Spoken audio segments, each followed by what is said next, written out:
বহু হাফেজে কোরআন এখন দিন দিন কোরআন ভুলে যাচ্ছে। এর অন্যতম একটা কারণ মোবাইল ফোন।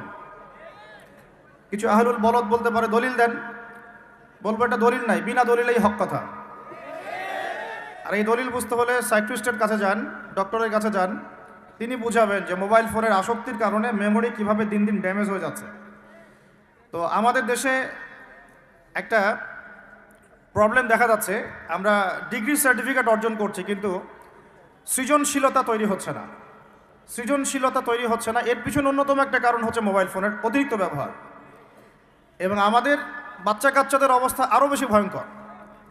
একটা শিশু বাচ্চাকে মোবাইল ফোন দেখানো ছাড়া মা ভাতও খাওয়াতে চাচ্ছেন না, এতে করে তার মেমোরিটা ছোটোবেলাতেই ড্যামেজ হয়ে যাচ্ছে। আমরা যারা স্কুল কলেজ ইউনিভার্সিটির ছাত্রছাত্রী আছি, এদের একটা বড় অংশই, দিনের একটা বড় অংশ মোবাইল ফোনে পড়ে থাকে। এই কারণে একটা পড়া তারা বেশি দিন মনে রাখতে পারছে না। আমরা নিজেরাও ভুক্তভোগী। একসময় কোরআনের যে কোনো পৃষ্ঠার যে কোনো আয়াত অনেক সময় নাম্বার সহ বলে দিতে পারতাম, কিন্তু এই মোবাইল ফোনের ব্যবহারের কারণে আস্তে আস্তে আমরাও দেখা যাচ্ছে আয়াত বলতে গিয়ে ভুল করছি, হাদিসের রেফারেন্স দিতে গিয়ে ভুল করছি। অনেক চিন্তা করেছিলাম যে এর পিছনে কারণটা কি। আমরা তো মুজাহাদা করে যাচ্ছি, কারণটা কি? কারণটা হচ্ছে ডিভাইসের অতিরিক্ত ব্যবহার। আল্লাহর ওয়াস্তে আমি ইয়াং জেনারেশনকে রিকোয়েস্ট করব, প্রয়োজনের অতিরিক্ত মোবাইল ফোন আজকে থেকে আর না। রাজি আছি? প্রয়োজন যতটুকু এতটুকু, এর অতিরিক্ত মোবাইল ফোন আজকে থেকে আর না।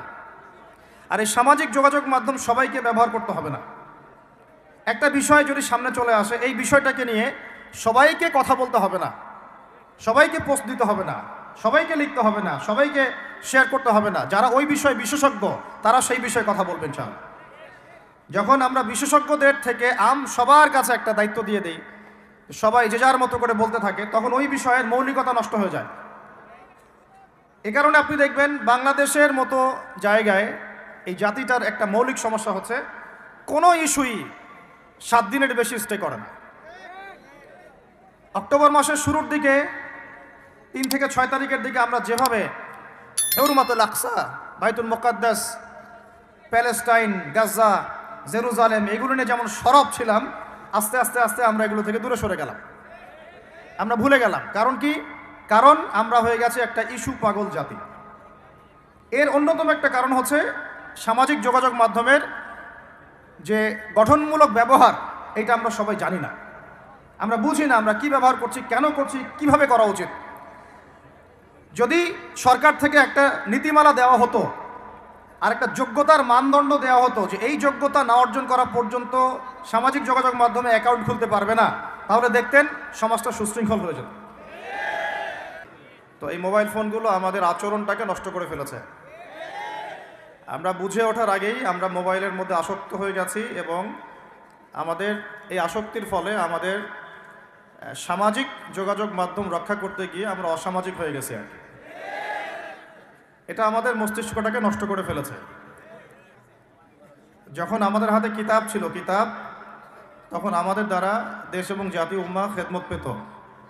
এখন আমাদের হাতে মোবাইল ফোন, আমরা সারাদিনের বেশিরভাগ সময় ফোনে নষ্ট করি। তো এই জেনারেশনটাকে দিয়ে আমরা বাইতুল মুকাদ্দাস জয় করতে পারবো না। তো এই জন্যে আল্লাহ পাক বলেই দিয়েছেন পবিত্র কোরআনুল কারীমের মধ্যে, বা'দা আউযু বিল্লাহি মিনাশ শাইতানির রাজীম, যে ইন্নাল্লাহা লা ইউগাইয়িরু মা বিকওমিন হাত্তা ইউগাইয়িরু মা বিআনফুসিহিম। আল্লাহ পাক কোনো কওম বা জাতির অবস্থা ততদিন পর্যন্ত বা ততক্ষণ পর্যন্ত পরিবর্তন করেন না যতক্ষণ পর্যন্ত না তারা নিজেরাই নিজেদের অবস্থা পরিবর্তনের চেষ্টা করে। আল্লাহ পাকের ওয়াজের উপর কোনো ওয়াজ আছে?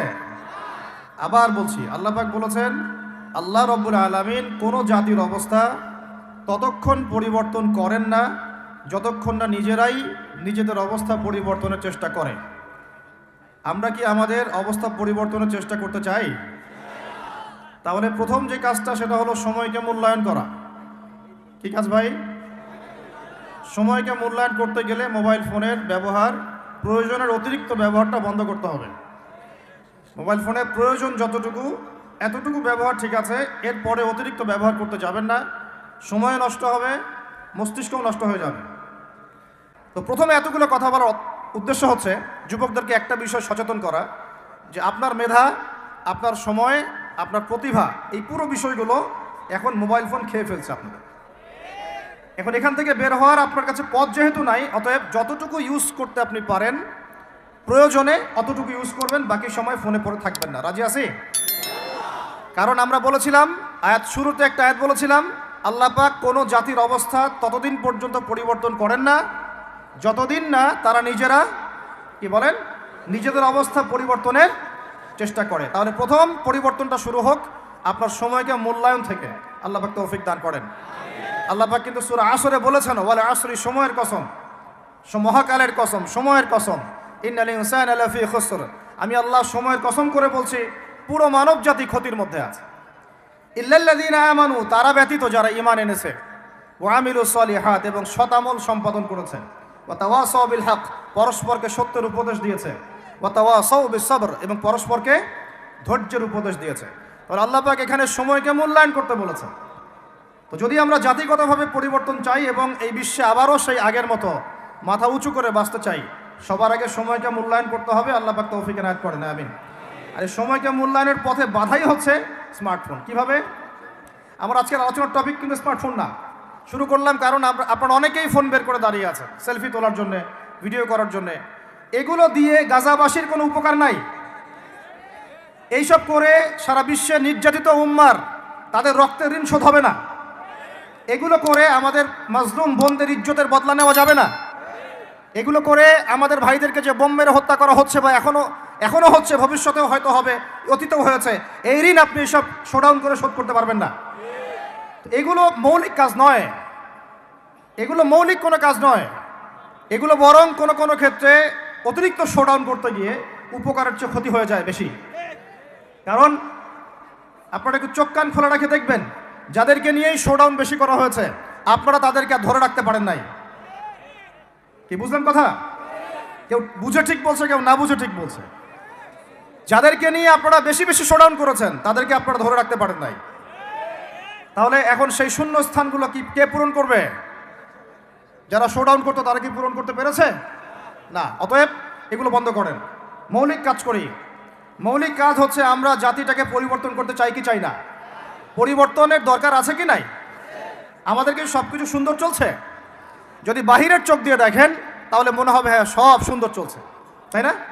মসজিদ আছে আমাদের, মাদ্রাসা আছে আমাদের, আমরা মুসলমান কালিমা পড়েছি, লা ইলাহা ইল্লাল্লাহ পড়েছি, মুহাম্মাদুর রাসূলুল্লাহ পড়েছি, আমরা মাশাআল্লাহ আমাদের বোনরা পর্দা করে, আপনারা ওয়াজ মাহফিলে আসছেন, ইত্যাদি ইত্যাদি।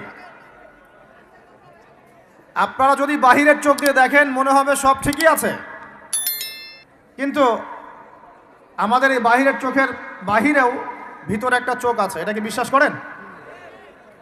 বাহিরের চোখ দিয়ে যদি দেখেন তাহলে মনে হবে সব ঠিক আছে।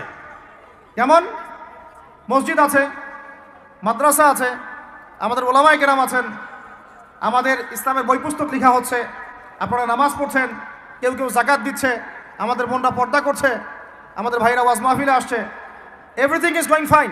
আপনার কাছে এটা মনে হবে যে সব ঠিকই আছে, তাই না? থিংস আর অল রাইট, সব ঠিক আছে।